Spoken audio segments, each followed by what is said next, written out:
E aqui no Getap, discussão também sobre a questão da cigarrinha, do enfesamento do milho. Ao meu lado, Paulo Garolo, especialista para a cultura do milho para o Cerrado da Baia e um dos caras que mais tem acompanhado e estudado aí a questão da cigarrinha no Brasil.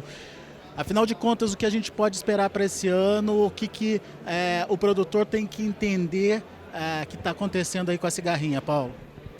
Eu diria que a principal coisa é que a gente não pode jamais deixar de fazer todos os passos no processo de manejo da praga, independente da condição climática, independente do material genético ser mais ou menos tolerante.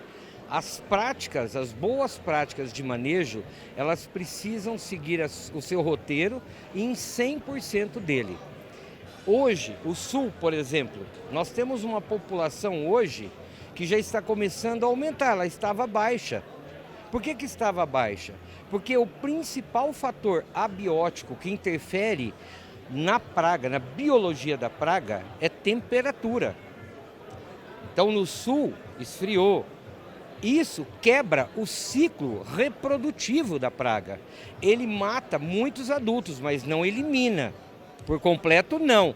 Mas o ciclo reprodutivo, ele impacta significativamente. Então, você diminui a população vindoura. Essa condição climática pode trazer uma falsa impressão para o produtor, é isso que você está alertando, garoto? Perfeito. Por quê? Porque não eliminou por completo. E assim que começa a aquecer de novo, aquelas que sobreviveram, elas vão continuar fazendo o seu ciclo reprodutivo. Afinal de contas, o ciclo do adulto, da fêmea, ele dura, em média, no Brasil, de 42 até 58 dias.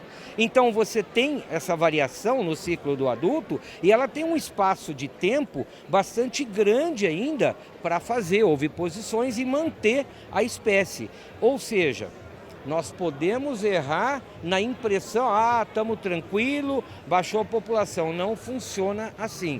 Baixou? Baixou. Quebrou o ciclo? Quebrou. Esfriou? Quebrou.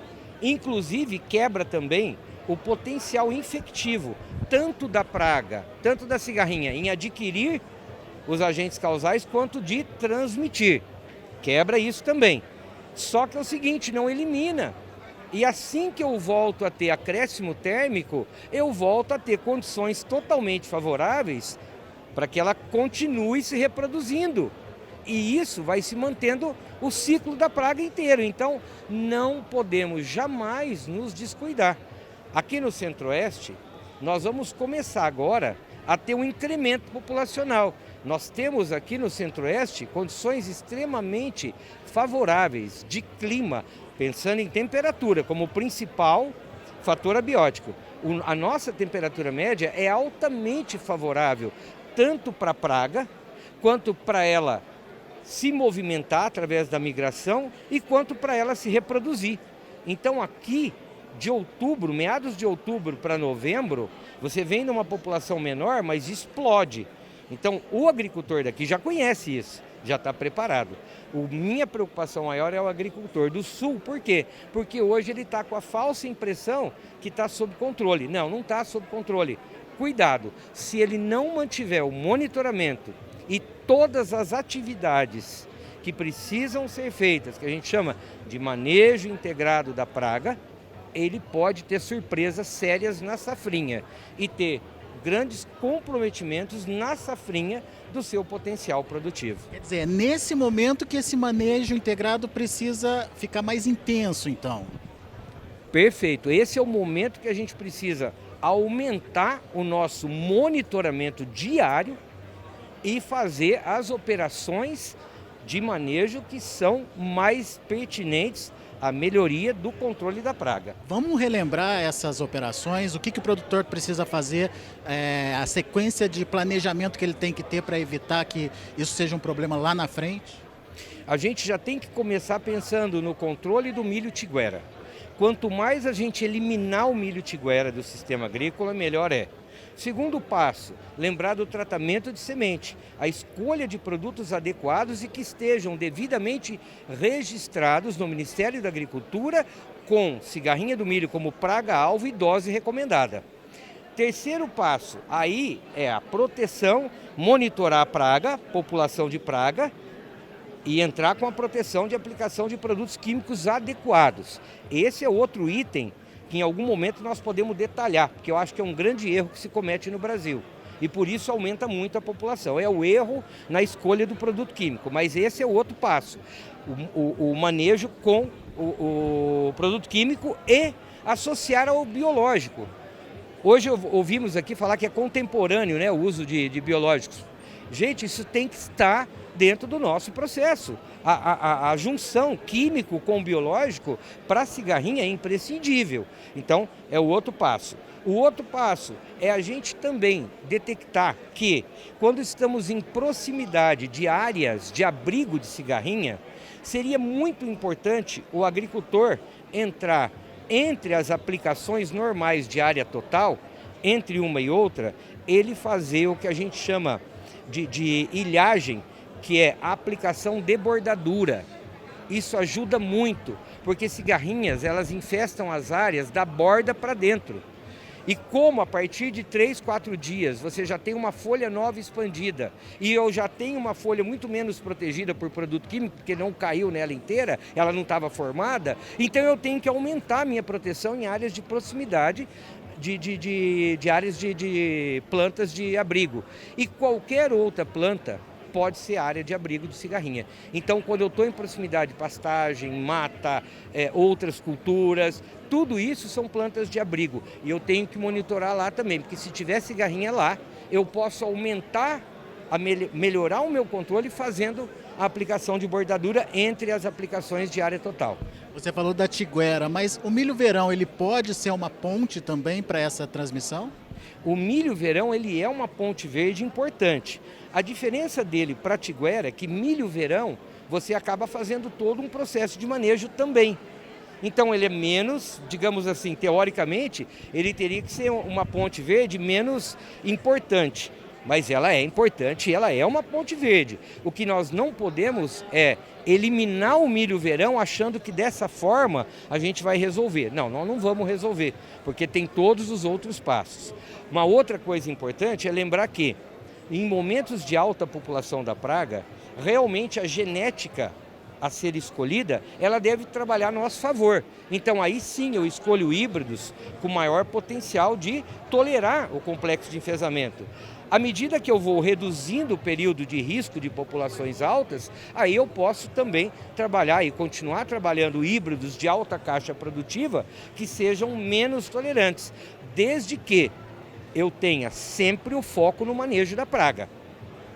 Nunca esquecer isso. Agora você falou do cuidado na escolha dos produtos. Por quê? O que precisa, o que o produtor precisa entender? Na questão da escolha dos produtos químicos, uma coisa que precisa estar muito latente no entendimento não só dos agricultores, como da consultoria agronômica, é a biologia da praga. Primeiro, quem chega na área do agricultor são somente os adultos de cigarrinha. As ninfas ainda serão produzidas através da oviposição do adulto dentro da área. Então, ninfas, elas não existem no início. Então, o agricultor tem que pensar nisso. Eu tenho que ter escolha de produto que tenha uma boa eficiência no controle dos adultos. Agora, a partir do estágio fenológico de V4, milho com 4 folhas em diante, eu já começo a ter ninfas. E ninfas de cigarrinha, elas se colocam de forma abaxial na folha, ou seja, ninfas nascem na superfície superior da folha, mas ela se desloca para baixo da folha e ali ela fica durante os 15 a 18 dias, que é o ciclo ninfal.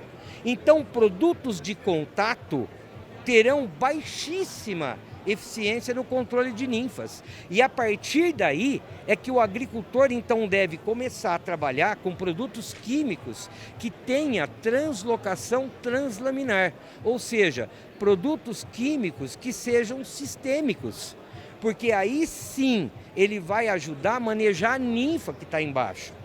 E infelizmente não é isso que a gente vê acontecer. Os produtos são escolhidos de forma aleatórias, muitas vezes baseado em dados que mostram os produtos em termos de eficiência, mas esses dados estão muito mais focados na eficiência do manejo do adulto do que da ninfa. Então não, nós precisamos abrir a nossa mente e entender a biologia do inseto. Ninfas só vão aparecer depois de V4. E aí, me permite, tem mais um detalhe. Nós da área agronômica temos que aprender a respeitar bula, produtos químicos. Primeiro, eles têm um número máximo de aplicações permitida por ciclo de cultura. Isso deveria ser respeitada. Segundo, produtos químicos exigem um intervalo mínimo de aplicações, que normalmente são 7 dias. E o que a gente vê acontecer é totalmente diferente. As pessoas aplicam quando elas acham que precisa aplicar, elas aplicam um número de aplicações com o mesmo produto ou com o mesmo modo de ação, mesmo sendo produtos diferentes, com o mesmo modo de ação, muito mais vezes do que é permitido. E isso começa a criar desequilíbrio dentro do sistema agrícola. Eu vou finalizar isso lembrando o seguinte: existe um processo em algumas pragas que chama-se hormoligose. Esse processo faz com que algumas pragas aumentem o seu potencial reprodutivo quando o uso intensivo de alguns produtos químicos, que na verdade seriam usados para matá-la, mas esse processo promove uma alteração no metabolismo da praga e ao invés de morrer, ela aumenta a sua capacidade reprodutiva. Exemplo, o ácaro rajado. O ácaro rajado, que nem se falava no milho, hoje está se tornando uma praga importante. E isso por quê? Porque o uso intensivo de piretroides acima do limite permitido já está fabricando isso, entre aspas, a palavra fabricando. Ele está induzindo a isso acontecer. Então nós temos que ser assertivo e sermos agrônomos de verdade e respeitar as recomendações de bula e entender os mecanismos de ação para a gente não repetir. Mecanismo de ação além do número permitido pela própria empresa produtora. O que você está dizendo é muito importante, Garolo, porque até então a gente achava que era só uma questão de perda da molécula, a molécula perdendo eficiência, mas não, é de aceleração do desenvolvimento da praga, inclusive. Então, esse é um detalhe. Por quê? Porque você também começa a dar pressão. Olha outra coisa que acontece, e já estamos estudando isso.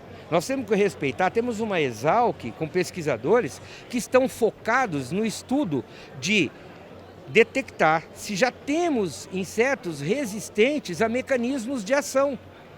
E pior, nós já temos traços que têm.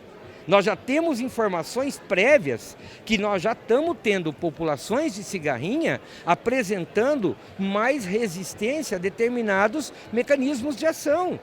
E isso acontece por quê? Pelo uso inadequado. Então, se existe uma bula, é porque foi estudado. Se a bula está recomendando uma dose, eu tenho que usar pelo menos aquela dose, usar de maneira correta. Se ela falou que é 2 vezes o máximo, é 2 vezes, eu não posso ir 4 vezes. Então, eu vou dizer de maneira resumida, produtos à base de neonicotinoides mais piretroides em conjunto, todos eles que são registrados para a cigarrinha do milho, são permitidas no máximo 3 aplicações por ciclo da cultura. Produtos de contato, que agem somente por contato, todos eles, permitido no máximo 2 aplicações por ciclo de cultura. Então o agricultor tem que ser estratégico. Ele usa produtos de contato que só pode usar 2 vezes no início. Por quê? Porque só tem adulto. E ele resguarda os neonicotinoides que têm translocação sistêmica para fazer as aplicações no momento que eu tenho ninfa. Isso é estratégico. Quando a gente não faz assim, o que acaba acontecendo? Você vê o uso de produtos de contato, às vezes 5, 6 aplicações. Além de passar do número máximo, o que acontece? Eu não controlo ninfa, com eficiência não. E essa ninfa, ela se multiplica Uma fêmea pode gerar mais de 600 novos indivíduos por ciclo.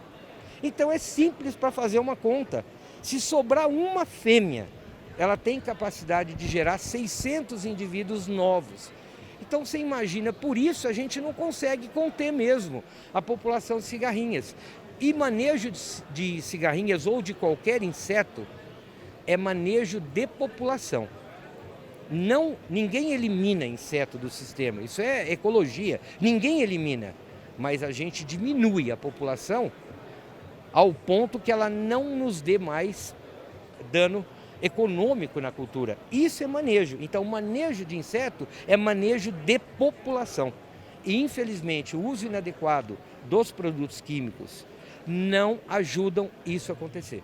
Agora, Garolo, só para entender, a cigarrinha é responsável por provocar um enfesamento no milho, mas nem toda cigarrinha está contaminada para provocar essa doença no milho. Mesmo assim, como é que se faz esse controle? Enfim, o que tem que se entender desse processo todo? Pois é, na verdade a cigarrinha é um inseto vetor, ou seja, ela em si, inclusive ela nem nasce contaminada, mesmo vindo de um casal contaminado. Porém, ela adquire os agentes causais do complexo de enfesamento, que são duas bactérias da classe dos molicutes, o Spiroplasma conchelyi e o Fitoplasma, e também ela pode adquirir em conjunto o vírus do raiado fino.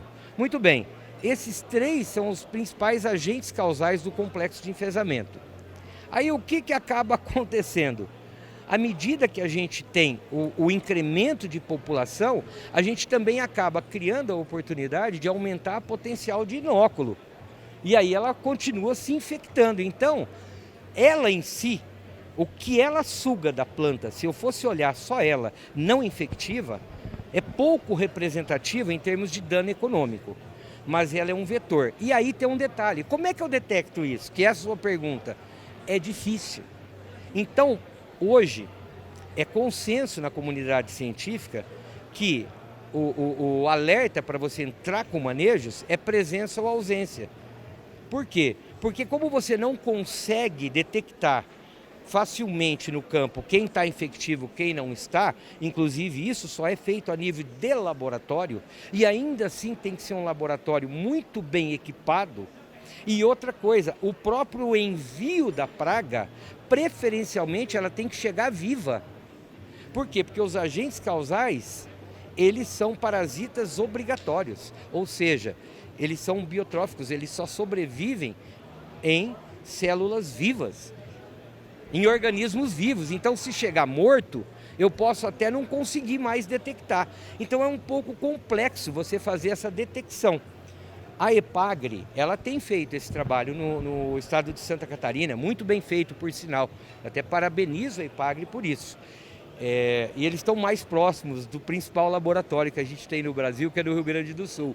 Então, eles fazem esse trabalho.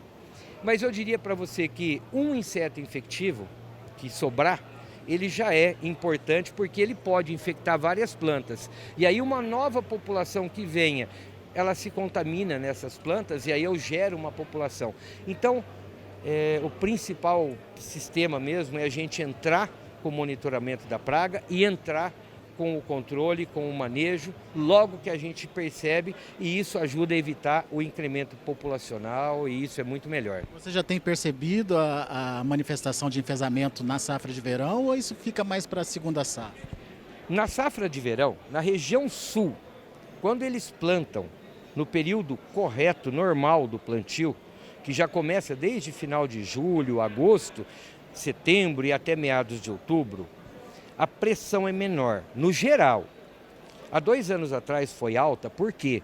Porque houve uma mudança climática, que a gente sabe, houve a seca, houve uma perca das primeiras áreas e o replantio é que foi mais infestado pelo problema. Então, por quê? Porque daí estava numa crescente térmica. Então, realmente, esse é um detalhe que a gente tem que observar. E por isso que eu falo, não tem como prever. Então você tem que estar realmente sempre monitorando E as pessoas que conhecem um pouco mais do assunto, elas podem fazer uma previsibilidade observando temperatura, o movimento térmico. Isso pode gerar para nós previsibilidade de maior ou menor risco. Agora, para o agricultor não dá, né? Então, o que acontece? Por isso que a gente usa, inclusive, a relação presença ou ausência para entrar com o manejo, porque é muito difícil realmente você detectar se ela está ou não infectiva. Só a nível de laboratório e previsibilidade, a única forma mais efetiva é trazendo o quê? O conhecimento do impacto térmico, quando que ele começa realmente a impactar, e aí eu ter a observância em dados meteorológicos que me tragam a informação de temperatura. Muito bem, portanto, dicas fundamentais para você, produtor, que está tranquilo aí, está achando que esse ano não vai ter problema com a cigarrinha e, consequentemente, do enfesamento. Viu o que o Paulo falou. Preste atenção no clima, faça todos os manejos de forma adequada, use de forma consciente os produtos, enfim, se previna. É melhor prevenir do que remediar. Na hora que a cigarrinha ataca a sua lavoura, o prejuízo é grande, né, Garolo? Isso mesmo. E até, se me permite, existe no site, que é domínio público, da Crop Life Brasil, os 10 passos para o bom manejo da cigarrinha. E ali tem várias dessas dicas que eu dei e mais algumas que eu acho que o agricultor sempre tem que observar. Dica preciosa para você. Daqui a pouco a gente volta então direto aqui de Goiânia, onde acontece o Fórum GETAP para o milho.